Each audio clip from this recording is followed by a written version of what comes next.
Messieurs, amis téléspectateurs de la RTGA, merci d'être branchés sur cette grande chaîne internationale, mais aussi de choisir en particulier votre magazine Duel qui consiste à réfléchir à haute voix sur des sujets aussi très importants pour la vie nationale. Et comme nous ne cessons de le dire, c'est un débat républicain, nous réfléchissons pour l'avenir de notre propre pays, la République démocratique du Congo. Vous nous suivez de partout, bienvenue. Aujourd'hui, la lumière sera faite autour de cette rencontre aussi très importante qui a connu un raté au niveau de Luanda. Il s'agit de la rencontre entre, nous le disons comme ça, entre la RDC et le Rwanda. Parce que ça devrait faire face entre les deux grands dirigeants de l'Afrique, notamment le président de la République démocratique du Congo, Félix Tshisekedi, le président du Rwanda, Paul Kagame. Mais le rendez-vous a été avorté. On va analyser les contours de cette rencontre du haut de ce plateau. J'ai le réel plaisir de recevoir comme ça Monsieur Fedi Mukendi Kabengele. Monsieur Fedi Mukendi Kabengele, lui, il est un habitué de cette émission, un habitué de ce magazine. Il est de l'Union Sacrée. Monsieur Fedi, bienvenue encore une fois. Merci beaucoup, Monsieur Jean Sarr. On va prêcher la vérité. Nous avons nos chers ici. La vérité, nous allons pouvoir réfléchir sur notre pays, donner les idées. C'est aux téléspectateurs d'apprécier s'il s'agit de la vérité ou non. Très bien. Merci beaucoup. De l'autre côté, c'est pour la première fois, mais ça ne sera pas la dernière en tout cas. C'est parti comme ça avec Maître Achille Kapanga. Je pense que je n'ai pas massacré le nom. Maître Achille, c'est un ancien maire de la ville de Béni. Mais ici, il est notable du Nord Kivu, société civile, analyste indépendant. Maître Achille, bienvenue. Nous sommes très contents d'être sur ce plateau. Nous remercions l'RTGA. J'ai salué les co-débatteurs. Comme vous avez dit, un débat républicain. Républicain. C'est la République qui gagne. C'est la République qui est au centre. Nous allons émettre certains avis, certaines considérations pour que le peuple ne puisse que puiser un petit message. Surtout que les dirigeants comprennent que nous sommes là pour la RDC. C'est très important. Puisque nous sommes là pour la RDC, on va entamer notre duel de ce jour. Je commence avec vous, M. Fedi Mukendi. Vous avez appris le week-end passé et le rendez-vous entre le président Félix Tshisekedi et Paul Kagame a été avorté ou reporté. Lorsque vous avez appris ces messages, quel était d'abord d'emblée votre sentiment? Sentiment de colère et de déception. De colère parce que je me suis rendu compte que M. Paul Kagame, il tourne en bourrique tout le monde. Il tourne en bourrique la communauté internationale, cette communauté internationale qui a beaucoup insisté sur ce processus de paix de Luanda. Il a tourné en bourrique son homologue angolais, Joao Lourenço, qui est médiateur désigné de l'Union africaine dans ce processus. Il a tourné en bourrique tous les leaders africains et il a semblé donner l'impression de vouloir humilier le président Tshisekedi, humilier la République démocratique du Congo. Et pourtant, Confucius dit toujours, celui qui cherche à humilier les autres s'entoure de la honte. J'étais très écœuré au point que si j'avais le pouvoir, j'attaquerais les jours suivants le Rwanda. Attaquer comment? Attaquer sur le plan militaire. Très bien battre avec le Rwanda en face, mais c'est le président Tshisekedi qui gère le pays et nous lui concédons les décisions qu'il prend pour l'intérêt de tous. Maître Achille Kapanga, vous êtes du coin de la province du Nord Kivu, beaucoup plus très concerné par la situation. Ce rendez-vous manqué, ce rendez-vous raté, cet échec de la rencontre ici, vous vous dites qu'on doit tourner cette fois-ci la face vers la défense militaire, l'option militaire, que diplomatique? Bon, au fait, nous devons d'abord nous poser certaines petites questions. Pourquoi, quand il s'agit de la RDC, on doit dialoguer? Donc, tout ce qui est RDC, il faut toujours que les gens dialoguent. L'option diplomatique, oui. Non, non. Toutes les questions, quand c'est la RDC qui doit agir, il faut qu'on lui impose certaines conditions. Pourquoi? Donc, on n'est pas un État souverain. Il y a quoi finalement pour que nos questions soient toujours résolues à l'extérieur de notre pays? Donc, les dirigeants que nous avons, les intellectuels que nous avons, les personnes qui ont de l'expérience dans ces pays ne peuvent pas chercher à anticiper les choses. C'est l'Union africaine qui a décidé. Souvent nous attaquer aux conséquences. Mais pourquoi? Où sont les causes? Parce qu'il y a des questions qu'on peut résoudre même qu'on est très loin. Il y a des questions où on se met qui dit non, cette question, si nous la gérons mal, demain elle va peut-être déborder. Il faut savoir aussi prévenir. Voilà pourquoi je pense que le dirigeant congolais, au lieu de chaque fois attendre que ça puisse déborder pour qu'on puisse agir, c'est mieux d'agir avant que ça ne déborde. C'était ça ma première observation. Puisqu'on a été à Sun City, on était presque partout, Nairobi, Kampala. Donc les questions de la RDC font toujours l'objet de discussions, de dialogues. Pourquoi? C'est ça, moi, la question qui me préoccupe. Donc, pour que le Congo ait la paix, il faut qu'on aille peut-être chez Lorenzo, il faut qu'on aille chez Museveni, il faut qu'on aille... Non. Et quand vous voyez que ceux qui attisent tout ça, ce sont des Congolais, ça me touche. Nanga, qui est en train de voir, qui est content de voir comment les Congolais souffrent, les Congolais sont dans des cas de déplacés et consorts. Je peux dire que il est parmi les gens qui étaient dans la maternité du pouvoir du président Félix. Celui qui a proclamé à la face du monde que non, voilà les chefs de l'État. Comment quelqu'un que tu as montré à la face du monde que c'est lui le président de la République, tu es la première personne à les combattre? C'est comme si tu as mis un enfant au monde, tu aimerais voir ton enfant évoluer, mais tu es la première personne à vouloir tuer cet enfant-là. Quand il y a déjà la trahison interne, même si vous allez où, on n'aura pas de solution. Voilà pourquoi j'ai toujours resté que les questions internes sont les plus importantes que toute autre chose. Puisqu'on peut aller en Angola aujourd'hui, mais à Kitala, demain ce sont les autres Congolais qui vont trahir. On va encore aller où? Parce que ce sont les Congolais qui créent ça. En Angola, partout, ce sont les Congolais qui créent ça. Donc moi j'ai comme l'impression, depuis Sun City, notre pays ne sera géré que par des situations qui sont liées au dialogue, aux accords, comme si on n'a pas de constitution, on n'a pas de texte légaux, on n'a pas de texte réglementaire. C'est ce qui me cœur. Donc cet échec de Luanda, comme c'est là où nous sommes, pour moi, c'était prévisible. Parce que Kagame a un plan diabolique contre notre pays. C'est connu. Et les gens qui accompagnent Kagame dans cette manœuvre sont connus. Quand le président sortant des États-Unis a quitté Luanda, je me suis dit que certainement il doit avoir laissé un message à Lorenzo. Quel est ce message-là? Parce que les gens qui voient Kagame combattre la RDC doivent comprendre une chose. Le Rwanda, c'est un petit pays qui n'a pas les capacités, qui n'a pas les moyens de combattre la RDC. Il y a certaines personnes qui utilisent Kagame, malheureusement. Et ce sont ces personnes-là qui veulent aussi utiliser même les Congolais contre eux-mêmes. Quand on parvient à piquer certains Congolais, on semble les mettre en avant-plan, Kagame derrière, on n'évoluera pas. Très bien. Alors, M. Fedi, Kagame s'est dédouané. Il a estimé que le Rwanda a estimé que c'est un problème purement congolais et que, bon, vous devez dialoguer avec le M23, le rebelle qui sont à l'interne du pays. Comment trouvez-vous cette posture du Rwanda? Je trouve cette posture comme des dilatoires. Si c'est un problème purement congolais, le Rwanda devait aller en Angola faire quoi?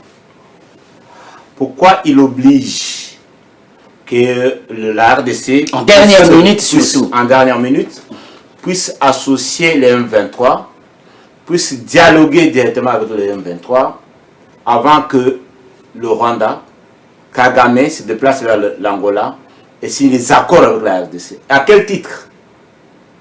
C'est clairement dévoiler tout ce que le rapport des experts des Nations Unies avait dit, que c'est le Rwanda qui agresse la République démocratique du Congo. Les M23, les machins, ce ne sont que des supplétifs. Mais les vrais agresseurs de la République démocratique du Congo, c'est le Rwanda. C'est le Rwanda, et je sais qu'aujourd'hui, le monde entier s'est rendu compte que le Rwanda ne veut pas la paix. Le Rwanda veut la guerre. Et dans la guerre, je pense que il n'y a personne qui peut se prévaloir être plus fort pendant la guerre. Et moi, pour le moment, j'en appelle à la conscience de tous les Congolais. Comme l'a dit Maître Achille.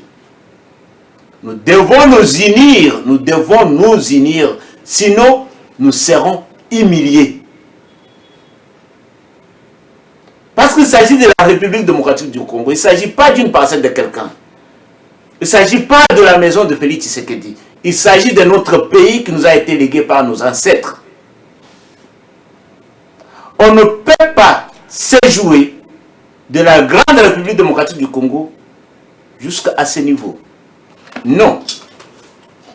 Moi, j'appelle les Congolais de l'opposition comme de la majorité, de la société civile, de nous arranger derrière les chefs de l'État, derrière nos forces armées de la République démocratique du Congo, pour finalement faire un front direct contre le Rwanda. Il faut que le Rwanda puisse ressentir ce que nous sentons lorsqu'on tue un Congolais, deux Congolais, lorsqu'on viole, lorsqu'on pille les ressources de la République démocratique du Congo. C'est faisable parce que la guerre, les balles ne choisissent pas. Si on se met à se battre avec le Rwanda, eh bien même ceux qui sont derrière eux, on ne le verra pas. Très bien. Maître Achille, d'aucuns pensent que la RDC a connu une grande humiliation de son histoire. Qu'en dites-vous? Bon, vous savez, nous devons éviter que l'histoire se répète. Est-ce que c'est une humiliation pour la RDC ou c'est une grande preuve de patriotisme du côté du président de la République d'aller quand même là où on parle de notre pays?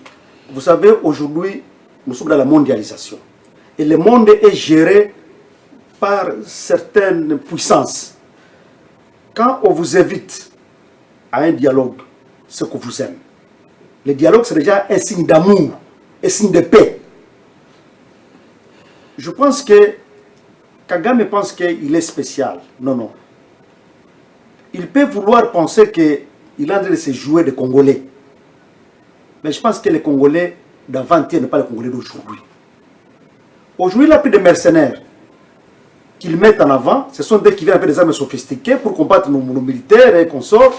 Après avoir réussi à dérouter un peu nos militaires, ceux-là se retirent et sont maintenant les M23 qui apparaissent. Les gens croient que c'est le M23 qui a combattu les FARDC. Non, ce ne sont pas les M23 qui combattent les FARDC, non. Il y a des mercenaires. Rappelez-vous une phrase de la MONUSCO. Quand la MONUSCO avait dit que le M23 avait un armement plus sophistiqué que l'armement de la MONUSCO elle-même. Il y a des mercenaires qui sont là. Et vous le voyez, qui exploitent les minéraux partout et qui font tout ce qu'ils peuvent faire. Alors, ce sont eux qui sont... Et c'est connu de oui, ils viennent, quand ils réussissent à mettre en déroute nos militaires, les M23 maintenant réapparaissent avec des photos, des vidéos, on dit non, voilà, ils ont pris telle localité. C'est faux. Et c'est là où j'en appelle maintenant à notre politique internationale. Nous devons maintenant chercher à comprendre qui est derrière Kagame. Pourquoi Kagame fait autant de dédain? Pourquoi Kagame fait autant d'orgueil? Qui est derrière lui? C'est là où maintenant la diplomatie doit jouer. Donc il faut aller couper les cordons là qui communiquent avec Kagame pour que nous puissions faire mieux. Et maintenant, pour y parvenir, c'est là où j'ai toujours insisté, nous devons maintenant être modèles. Puisqu'il faut que les partenaires de Kagame trouvent mieux chez nous que chez Kagame. Mais aussi longtemps que les partenaires de Kagame trouveront chez Kagame mieux que chez nous, nous continuerons toujours à souffrir. Monsieur Fedi, qu'est-ce qu'on devrait faire qu'on n'a pas pu faire pour imposer la paix dans la partie est de la République démocratique du Congo? Qu'est-ce qu'on n'a pas pu faire jusque-là qu'on devrait faire bien avant pour éviter des situations compliquées? Au fait, qu'est-ce qu'on n'a pas pu faire avant? que l'on doit faire. Ah, vous tournez la question, vas-y. Non, je veux bien comprendre ta question. Oui. Qu'est-ce qu'on devrait faire qu'on n'a pas pu faire? Qu'on peut faire maintenant pour qu'on aille de l'avant? Écoute, depuis que cette guerre d'agression a commencé, la République démocratique du Congo s'est mise à se battre, à équiper son armée, à recruter les militaires et les former, jusqu'à arriver au point qu'il faut faire une confrontation directe avec le Rwanda. Le chef de l'État a menacé sérieusement, au point que la communauté internationale est venue derrière demander que l'on puisse aller dans les dialogues, aller dans les négociations. Donc la diplomatie a pris la place, au point que depuis un certain temps, les FARDC attendent lorsque les agresseurs nous provoquent pour se défendre. Donc, en ce moment, pour moi, ce qu'on ne faisait pas, qu'on doit faire, c'est de commencer à attaquer. Attaquer pour déloger Kagame et ses supplétifs des territoires occupés de la RDC. Cela est possible avec la détermination et l'appui de tous les Congolais. C'est vraiment possible. Je sais que le chef de l'État, comme père de la nation, et il calcule les conséquences qui peuvent arriver lorsqu'il faudra se battre. Les affres de la guerre peuvent être très importants, mais moi je pense que pour manger l'omelette, il faut casser les œufs. Il faut casser les œufs. Il faut se battre contre le Rwanda. Nous avons beaucoup supporté.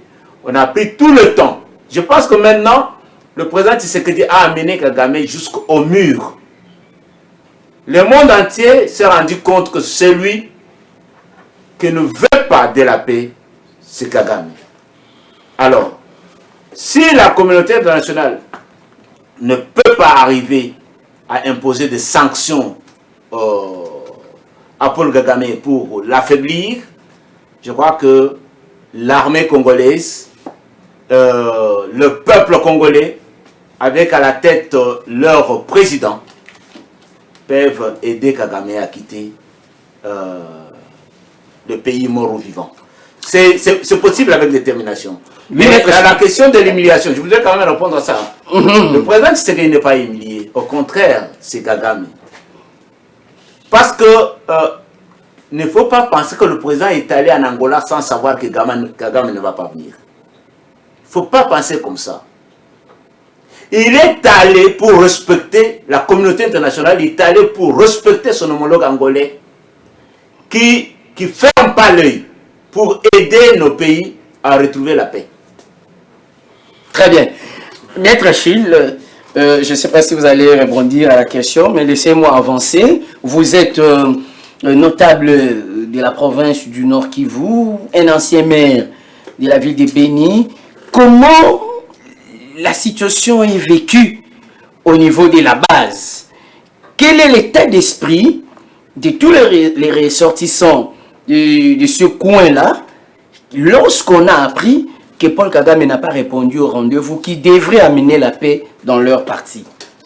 Au fait, M. Kagame boycotte les rendez-vous. Il préfère prendre ces militaires rwandais, les amener pour tuer les Congolais. C'est dangereux. Et de deux, j'avais dit un jour que nous avons un problème très sérieux avec l'EAC. Puisque mon analyse, ça pour stigmatiser, j'avais dit que la plupart de les dirigeants de l'EAC étaient des nilotiques, permettez-moi le terme. Ils ont une coalition. Et cette coalition-là est dangereuse pour la RDC. Rappelez-vous que le chef de l'État avait dit que les militaires de l'EAC vont arriver, ils vont entrer par Bunagana. On a vu le contraire. Les militaires de l'EAC sont là, ils ne font rien. L'Ouganda qui semble jouer au double G. Il a quel plan? Les militaires taganais sont venus presque rien fait.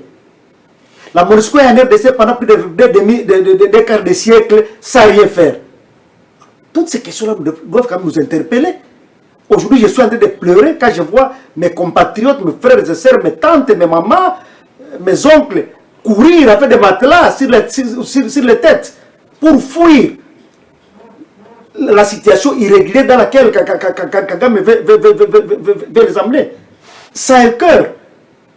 Voilà pourquoi je pense que nous avons des officiers dans ces pays qui ont été formés à travers le monde entier. On a des généraux, des colonels, on les appelle les techniciens d'état-major. Pourquoi ne pas se réunir vite là, puisque quand même le président Tshisekedi sort des moyens et dire au président Tshisekedi, c'est nous votre armée, nous sommes debout, nous allons combattre. Ça peut quand même réconforter un peu la confiance du chef de l'État et même celle de la population. Mais quand on voit beaucoup de généraux dans ces pays qui sont dans autre chose, beaucoup d'officiers qui sont dans autre chose, alors que le pays est en danger, comment voulez-vous que le peuple se comporte? Même tout citoyen congolais peut dire que non, nos officiers, pourquoi? Parce qu'on peut penser que c'est quelque chose seulement de baignés qu'on sort. Non, non. Je vous ai dit qu'il faut éviter que l'histoire se répète. Chez nous, ça commence toujours comme ça. Nous devons être trop prudents, trop regardants. Ces gens-là, une fois ils ont le Nord Kivu, ils peuvent faire autre chose et c'est dangereux pour nous. Donc, que les officiers de ces pays, les gens à qui la RDC a donné des grades de généraux, des grades de colonels, qu'ils comprennent qu'il est maintenant temps pour eux de prouver à la face du monde que non, non, la RDC a une armée. Et je pense bien que le chef de l'État ne peut pas refuser de donner des moyens à cette armée pour qu'on puisse faire autant. Parce que lui-même l'avait dit, quand il déplorait que c'est la première fois que l'armée ait autant de moyens depuis son existence. Mais où vont ces moyens-là? C'est aussi ça la grande question. Où vont les moyens que le chef de l'État donne à nos FARDC? Est-ce que les moyens-là sont-ils vraiment disponibles ou bien sont-ils réellement utilisés pour le faire, pour lequel ils ont été sortis? Bref, le peuple, pas seulement Nord Kivu, mais de la RDC du monde entier, observe notre armée. Et je pense qu'il est grand pour nos hauts gradés de voir, on n'apprend rien à nos officiers, ils savent que c'est leur mission, mais nous, en tant que compatriotes, en tant qu'historiens congolais, nous pouvons leur rappeler leur mission. Quand on est à la télévision, c'est pour rappeler la mission à nos officiers. Vraiment, faites tout pour que le peuple sente que tout ce que vous avez appris en Israël, aux États-Unis, je ne sais pas, partout là-bas, c'est le moment de mettre ça en application. S'il y a des mercenaires qui sont de l'autre côté là, quelle est notre politique, ce que j'appelle la face B, comme la face A à Luanda, semble ne pas coller, où est notre face B? Aujourd'hui, on semble parler de retourner encore à chose à Nairobi. Bon, moi, je me suis dit, on va parler à Nairobi avec qui? Puisque pour que Nanga parle avec le président Tshisekedi, il faut qu'on ait à Nairobi. Alors que nous avons des structures congolaises qui existent ici, là où on peut se mettre et se parler. C'est nous qui nous vendons moins cher. Quand nous devons chaque fois commencer à aller exposer nos faiblesses à l'extérieur, comment on va nous considérer? C'est comme si tu as ta femme au foyer. Un petit problème, allons chez l'oncle. Un petit problème, allons chez les parents. Un petit problème, allons chez la tante. Vous-même, vous êtes en train de rendre léger votre foyer. Très bien. Des questions congolaises importantes comme celle-là, on ne doit pas aller chercher des solutions à l'extérieur. Non. Et voilà pourquoi j'en appelle aux politiciens congolais. Ce n'est pas dire que puisqu'aujourd'hui tu n'es pas au pouvoir, que tu vas dire non, on est à Kamotali qui se dit. Non, c'est une question congolaise. Et si question amène une réflexion, essaie un peu de l'écouter. Ce monsieur veut dire quoi? Parce que l'État, moi je dis que l'expérience que nous avons en tant que citoyens de l'Est, ça a toujours commencé ainsi, même si on ne veut pas encourager que ça soit comme l'AFDEL. Mais des débuts, par il faut déjà les barrer vite. À la ligne où ces gens sont allés se déplacer, il ne faut pas qu'on répète la situation de l'AFDEL. La guerre n'est pas bonne. La guerre fait perdre aux gens l'argent, la fait perdre aux gens la vie. La guerre fait perdre aux gens beaucoup d'histoires. En tout cas, n'encourageons pas la guerre. Ce n'est pas bon. Très bien. Alors, on sent que l'ancien maire de la ville parle vraiment avec tout son cœur par rapport à la situation. Monsieur Fedi, vous avez évoqué tantôt l'aspect de la communauté internationale, je reviens. Qu'est-ce que la RDC peut attendre de la communauté internationale? Lorsque vous entendez, vous écoutez Maître Achille qui insiste sur les problèmes qui étaient congolais, et que les Congolais eux-mêmes puissent se lever et mettre fin à tout ça, qu'est-ce que vous attendez clairement de la communauté internationale? Si vous suivez, vous avez bien suivi Maître Achille, il ne renie pas l'apport de la communauté internationale, il reconnaît quelque part l'apport de la communauté internationale, mais il appelle les Congolais à l'unité. Parce que nous sommes en face d'une guerre. Pour terminer cette guerre, il faut que nous soyons unis, que nous puissions taire nos divergences et que nous puissions appuyer notre armée pour que cette armée nous ramène la paix. Mais la communauté internationale, c'est comme je vous ai dit, le processus de Luanda, le processus de Nairobi, c'est la communauté internationale qui appuie, qui veut que ça soit comme ça. Parce que au départ, le Congolais était prêt à faire une confrontation directe avec le Rwanda. Mais la communauté internationale, parce que nous sommes dans un village planétaire, c'est que quand il y a la guerre dans telle région du monde, cette guerre peut affecter les intérêts économiques des autres pays. C'est ainsi que la communauté a insisté à ce qu'on trouve une solution pacifique, une solution qui passe par les dialogues, qui passe par les négociations. Mais en ce moment qu'on se rend compte que M. Kagame tourne en bourrique tout le monde, je pense que la communauté internationale doit tirer les conséquences de l'agissement de Paul Kagame. Moi, ce que nous pouvons entendre de la communauté internationale, c'est de sanctionner le Rwanda. Comment? Mais la communauté internationale a des mécanismes pour sanctionner les pays qui violent les droits internationaux, qui violent la souveraineté et l'intégrité des autres pays. Sanctionner le Rwanda sur le plan économique, sanctionner le Rwanda sur le plan militaire, sanctionner le Rwanda même sur le plan politique, c'est faisable. Denis Mukwege a demandé ces sanctions-là à la communauté internationale aujourd'hui. Et je salue cet opposant qui reste congolais, qui reste républicain, malgré qu'il est opposant. Dans son tweet, il n'a pas demandé autre chose. Il n'a pas critiqué le président Tshisekedi.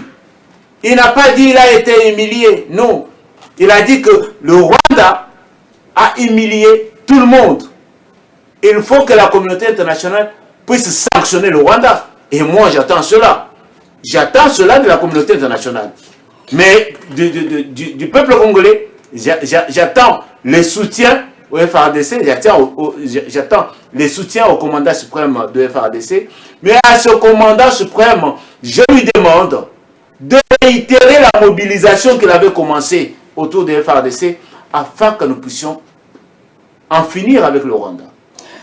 Très bien. Maître Achille, on évolue, on nous fait signe que nous arrivons pratiquement à la fin de ces magazines. Vous êtes en train de suivre Duel, votre émission.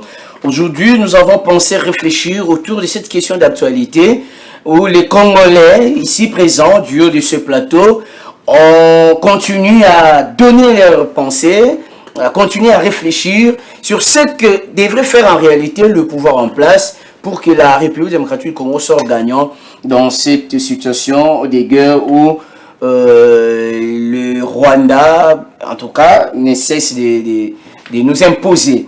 Alors, Maître Achille, on tend vers la fin. Je sais que vous avez beaucoup de choses à dire, mais lorsque vous regardez cette caméra, la population du Nord Kivu en général, en particulier la République démocratique du Congo en général, vous leur dites quoi?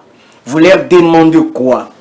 Quel est le message que vous leur lancez partant du contexte actuel de la République démocratique du Congo? Moi, je pense que nos dirigeants, nos politiciens doivent avoir pitié de cette population innocente. Une population qui ne vit que de l'agriculture, de l'élevage, elle ne connaît rien de la politique. Faire d'elle un déplacé de guerre, faire d'elle une population qui souffre, qui se fait qu'on massacre, ce n'est pas bon. Nous devons savoir une chose. Étudiant Kagame. Kagame, c'est sanguinaire. Quelqu'un qui commémore les génocides. Donc pour lui, le sang, c'est normal. Les os, c'est normal. Donc nous avons face à un sanguinaire. Et on doit faire attention. Quand il y a face à des sanguinaires, il faut savoir comment te comporter.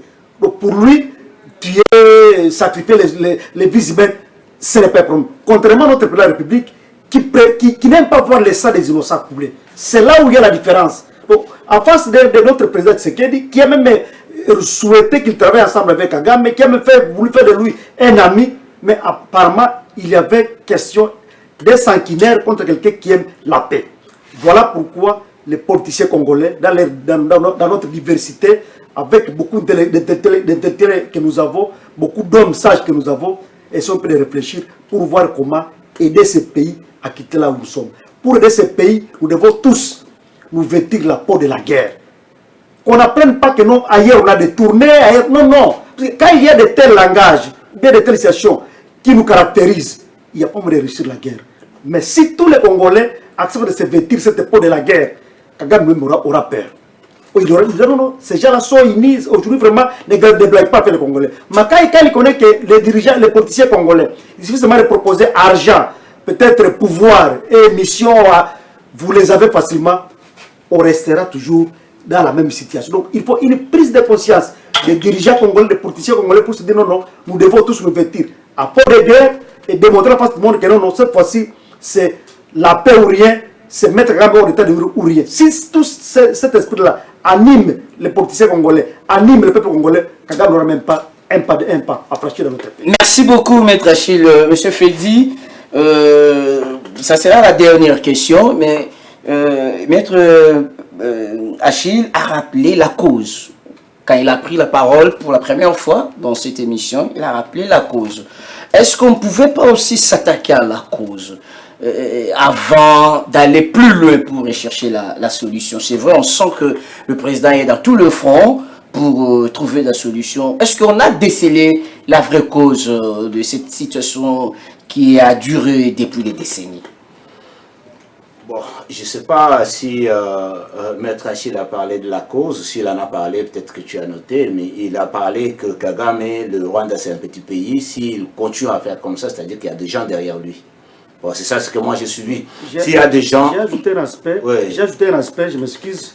J'ai ajouté en disant que, à principe, le pouvoir du chef de l'État, sa maternité, il y a un an dans la maternité. Comment un enfant que tu as vu grandir, que tu as fait naître, tu peux commencer à s'attaquer à lui? Il y a quoi là-bas? Quel problème y a-t-il? C'est ce que j'ai appelé cause. Pourquoi une maman peut prendre des armes contre son propre fils? Il y a quoi? Alors, vous avez quelques minutes pour terminer. Bon, une minute. On peut donner des armes au fils de tuer la maman afin qu'on puisse prendre toute la richesse que la maman voulait léguer à son enfant. Nanga ne s'est pas réveillé du jour au lendemain parce que Nanga est allé s'associer au M23. Ça veut dire qu'on lui a donné les armes pour tuer sa maman afin qu'il puisse se partager les butins que la maman devait laisser. Je ne vois pas un problème sérieusement interne. Alors on fait comme Maître Achille, un mot, un message. Un mot, c'est un mot à tous les Congolais en général. Au président de la République, au nom de l'Union pour le valeur tshisekidiste, au nom de notre président national, José Kalala Kalala, nous lui disons que nous sommes derrière lui, nous l'appuyons et nous voulons que cette histoire cesse. Aux autres Congolais, nous demandons de faire la même chose, de nous unir autour du chef de l'État, quelles que soient nos tendances politiques, parce qu'il s'agit de l'agression contre la République démocratique du Congo. Cette agression, si elle continue, ce sera une humiliation pour nous tous. Nous devons nous unir afin de pousser nos FRDC vers ce front, afin que les FRDC nous ramènent la paix et une véritable paix en République démocratique du Congo. Merci beaucoup, mesdames et messieurs. Ça n'est complètement fini pour ce nouveau numéro de votre émission magazine, de votre plutôt émission Duel. Nous étions en tout cas aujourd'hui dans cette situation un peu particulière où nous avons voulu réfléchir à haute voix afin de proposer quelques solutions aux dirigeants du pays. Je pense que c'est ce qui a été fait. Chacun des invités, chacun des intervenants a proposé quelque chose qui pourrait contribuer à ce que la République démocratique du Congo, comme je l'ai dit tantôt, soit gagnant dans cette situation. Mesdames et messieurs, merci de votre aimable attention accordée à ce numéro. Je pense que Nous nous retrouverons très prochainement pour un autre numéro. Peut-être que ça sera avec d'autres intervenants. On peut garder la même équipe parce qu'on dit on ne change pas l'équipe qui gagne. Merci à tout l'ensemble de l'équipe technique. Merci à la hiérarchie de la RTGA qui ne cesse de nous faire confiance. Merci à vous, chers téléspectateurs, de nous avoir suivis. Prenez rendez-vous avec nous et à tout de suite. Au revoir. Merci. On a été très apaisés. RTGA, mieux qu'une chaîne, un monde. RTGA, mieux qu'une chaîne, un monde.